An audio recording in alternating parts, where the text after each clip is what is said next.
Good morning. Welcome again to Morning Devotions, and thank you again so much for our time together. I told you that all this month I'm going to spend time in the book of Revelation, not so much dealing with the theology and the prophecy of it, but little devotional thoughts that help formulate how we think. Today I want to take you back to a new Christmas that will begin during the Great Tribulation. Instead of a celebration of life like the true Christmas, it will be a celebration of death. The death of the two great witnesses. We find the story in Revelation chapter 11. I was given a reed like a measuring rod and was told, "Go and measure the temple of God and the altar and count the worshippers there, but exclude the outer court. Do not measure it, because it has been given to the Gentiles.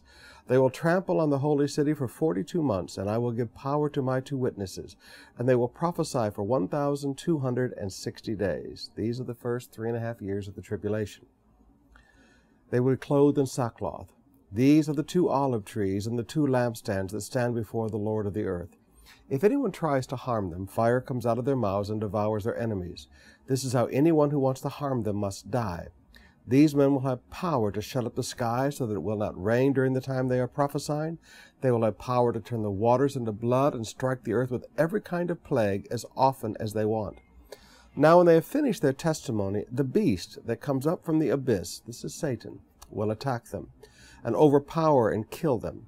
Their bodies will lie in the street of the great city, which is figuratively called Sodom and Egypt, where also their Lord was crucified, referring to Jerusalem.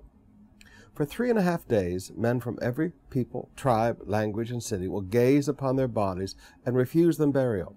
The inhabitants of the earth will gloat over them and will celebrate by sending each other gifts, because these two prophets had tormented those who live on the earth. But after 3.5 days, the breath of life from God entered them, and they stood on their feet, and terror struck those who saw them. Then they heard a loud voice from heaven saying to them, "Come up here." And they went up to heaven in a cloud, while their enemies looked on. At that very hour there was a severe earthquake, and 1/10 of the city collapsed. 7,000 people were killed in the earthquake, and the survivors were terrified, and gave glory to the God of heaven. The second woe is past, the third woe is coming. Now that's some incredible truth.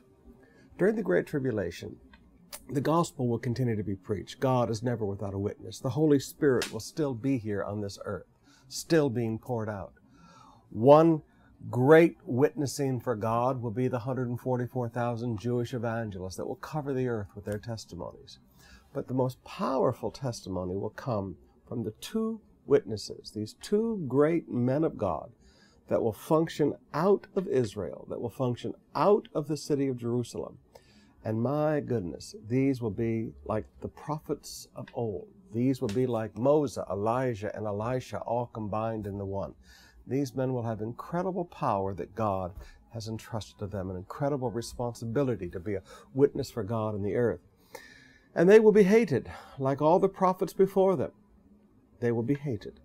Now, one of the things you have to understand is that true men of God are rarely loved. True men of God, well, they're loved by the people of God. But true men of God are hated by the world because they speak truth and because the deeds of men are evil. In fact, Jesus said, they'll hate you because their deeds are evil. These men will be hated by the world, not because they're bad men. They're hated by the world because they speak truth, and no one can stop them. Absolutely no one can stop them. Now finally, Satan himself comes and kills these two men, and God allows it. And it's fascinating. The whole world has a new style of Christmas, not a celebration of life, but a celebration of death. The world celebrates the death of these two great men of God. And with news cameras from around the world, all men from every tribe and people look and they celebrate and rejoice and give gifts to each other because of the death of these two men. When you look at this, you see things happening even in some of the areas of the Middle East today where people give gifts to each other after a tragedy, after people die. Well, the whole world will give gifts to each other when these two great Jewish prophets die. But then after 3.5 days,